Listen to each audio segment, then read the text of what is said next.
Subscribe now and press the bell icon. Never miss an update. Good morning students and welcome back to our channel R K. Sharma AHDP classes. तो students कैसे हैं आप सभी लोग? उम्मीद करते हैं आप सभी लोग अच्छे होंगे और अपने अपने घरों पे और अपने कॉलेजेस में कोर्स के दौरान अच्छे से पढ़ाई कर रहे होंगे और साथ साथ हमारी जो वीडियोस जो आपके लिए अपलोड की जा रही हैं जेनेटिक्स की, उनको भी आप कंटिन्यू देख रहे होंगे और साथ में नोट्स भी बना रहे होंगे। तो स्टूडेंट्स आज हम स्टार्ट करते हैं। आपका जैसा कि आपको पता है कि हमारा चल रहा है जेनेटिक्स सब्जेक्ट के 1 लाइन क्वेश्चन जो बुक्स के अंदर से आपके लिए लाए जा रहे हैं। साथ साथ स्टूडेंट्स मैं आपको बता दूं कि ये जो आपका आज का जो चैप्टर है जेनेटिक्स में, जो 6 नंबर का चैप्टर है मेंडलवाद के ऊपर, जिसके 3 नियम थे, उसके बारे में आज हम कंप्लीट करेंगे उस चैप्टर को पूरा। तो स्टूडेंट हम स्टार्ट करते हैं। हमारा पहला क्वेश्चन है कि मटर में गुणसूत्रों की संख्या होती है, तो इसका आंसर है 14 गुणसूत्र। ठीक है स्टूडेंट्स। नेक्स्ट क्वेश्चन है मटर का पौधा होता है, तो मटर का जो पौधा होता है वह द्विलिंगी होता है। ठीक है स्टूडेंट्स। तो आगे हम बात करते हैं एकल संकर क्रॉस की F2PD का जीनोटाइप अनुपात है, तो इसका F2PD का जीनोटाइप अनुपात है 1:2:1। ठीक है स्टूडेंट्स। नेक्स्ट क्वेश्चन है आपका कि एकल संकर क्रॉस की F2PD का फिनोटाइप अनुपात है, तो इसका आंसर है 3:1। ठीक है स्टूडेंट्स। नेक्स्ट है एकल संकर क्रॉस में टेस्ट क्रॉस का अनुपात है, तो इसका आंसर है 1:1। नेक्स्ट क्वेश्चन है द्विसंकर क्रॉस की F2PD में फिनोटाइप अनुपात है, तो इसका अनुपात है 9:3:3:1। ठीक है स्टूडेंट्स। नेक्स्ट क्वेश्चन है कि द्विसंकर क्रॉस की F2PD में जीनोटाइप अनुपात है, तो इसका आंसर है 1:2:1:4:2:1:1:1:2:1। ठीक है स्टूडेंट्स। अगर हम हमारी नॉर्मल भाषा में याद करना चाहें तो हम कह सकते हैं 121, 242 और 121, 121, 242, 121। ठीक है स्टूडेंट्स।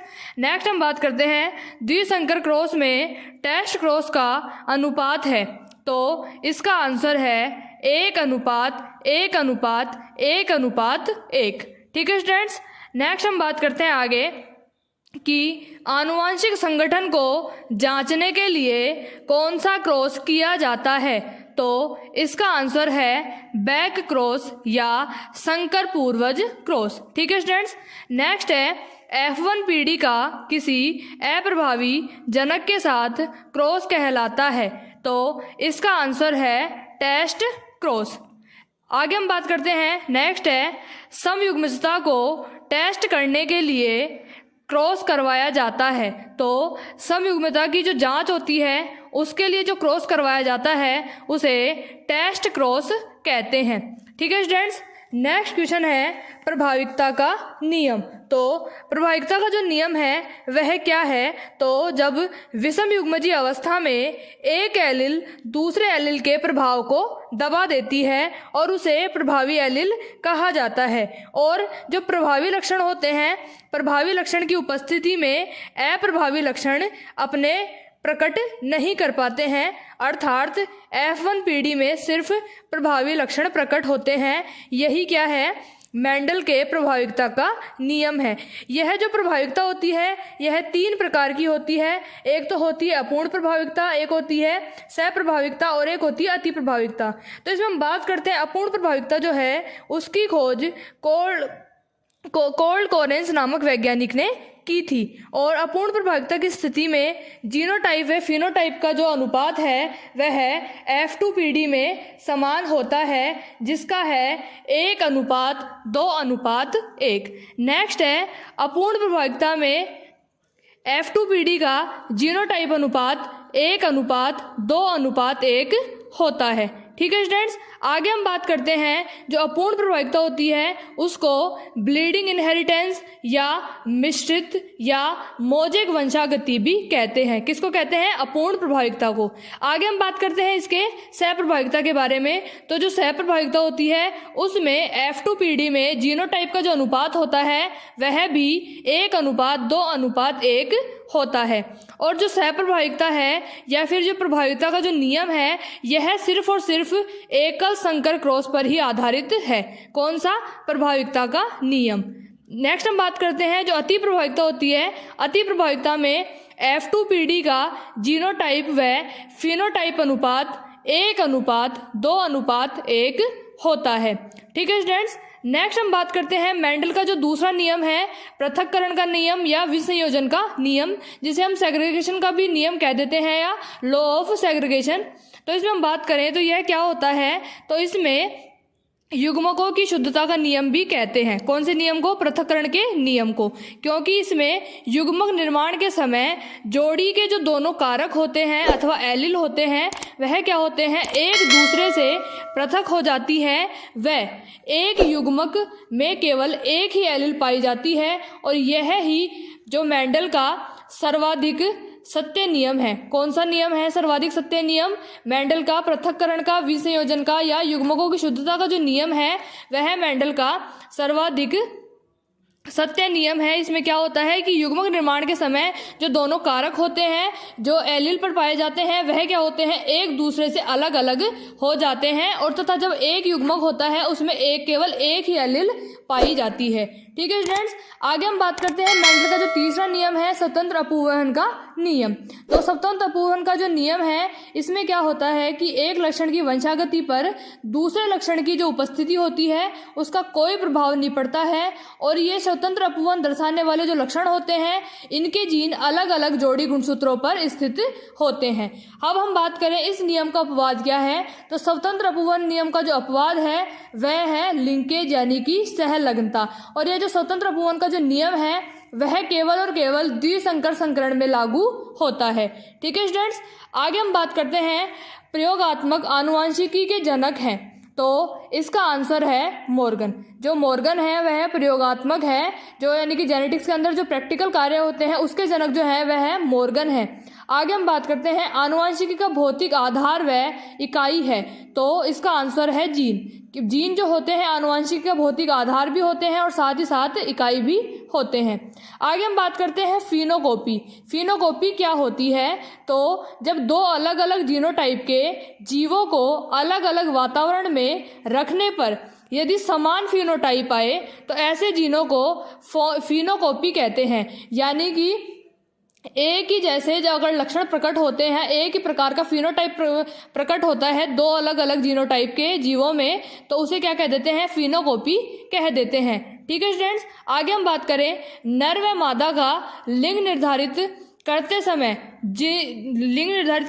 जीन जिन गुणसूत्रों पर स्थित होते हैं उन्हें एलोसोम कहते हैं या फिर लिंग गुणसूत्र कह देते हैं। जैसे कि आपका XX और XY, यानी कि एलोसोम्स क्या हो जाते हैं? नर व मादा का लिंग निर्धारित करने वाले जीन जिन गुणसूत्रों पर स्थित होते हैं उन्हें एलोसोम्स कह देते हैं। यानी कि जो नर व मादा में जो लिंग का निर्धारण होता है वह एलोसोम गुणसूत्रों के द्वारा किया जाता है। आगे हम बात करते हैं ऑटोसोम के बारे में। तो ऑटोसोम क्या होते हैं? जो कायिक लक्षणों को निर्धारित करने वाले जीन जिन गुणसूत्रों पर स्थित होते हैं उन्हें ऑटोसोम्स कह देते हैं। यानी कि जिनके द्वारा कायिक लक्षणों का निर्धारण होता है उन्हें क्या कह देते हैं? ऑटोसोम्स कह देते हैं। नेक्स्ट हम बात करते हैं जो वाई गुणसूत्र होता है वह आकार में छोटा होता है क्योंकि इस क्रोमोसोम पर टेस्टिस डिटरमाइनिंग फैक्टर जीन पाई जाती है जो क्या करती है? टेस्टिस के निर्माण को प्रेरित करती है। यानी कि जो वाई क्रोमोसोम्स है वह क्या होता है? आकार में छोटा होता है और इसके अंदर TDF पाई जाती है, यानी कि टेस्ट डिटरमाइनिंग फैक्टर, यानी कि जो टेस्ट के निर्माण को प्रेरित करने वाली जो जीन होती है वह वाई क्रोमोसोम के अंदर पाई जाती है। ठीक है स्टूडेंट्स, आगे हम बात करते हैं DNA के अणुओं को कहते हैं। तो DNA के जो अणु होते हैं उन्हें जीन कहते हैं। आगे हम बात करें जीन गुणसूत्रों पर रेखीय क्रम में व्यवस्थित होते हैं। किस क्रम में व्यवस्थित होते हैं? रेखीय क्रम में। फिर आगे हम बात करते हैं कि जिस स्थान पर गुणसूत्र पर जीन स्थित होती है उसे लोकस कहते हैं। यानी कि जिस स्थान पर गुणसूत्रों पर जीन स्थित होती है उसे क्या कह देते हैं? लोकस कहते हैं। फिर आगे हम बात करते हैं, प्रथम कृत्रिम जीन का संश्लेषण डॉक्टर हरविंद खुराना ने किया था। यानी कि प्राथमिक रूप से जो कृत्रिम जीन का जो संश्लेषण होता है वह डॉक्टर हरविंद खुराना ने किया था। आगे हम बात करते हैं जीन पूल के बारे में। जीन पूल क्या होता है? तो किसी भी जनसंख्या में उपस्थित सभी जीनों की या सूचनाओं का जो योग होता है वह जीन पूल कहलाता है। तो अगर कोई भी जनसंख्या है उसके अंदर उपस्थित सभी जीनों की या सभी सूचनाओं का जो योग होता है उसे क्या कह देते हैं? जीन पूल कह देते हैं।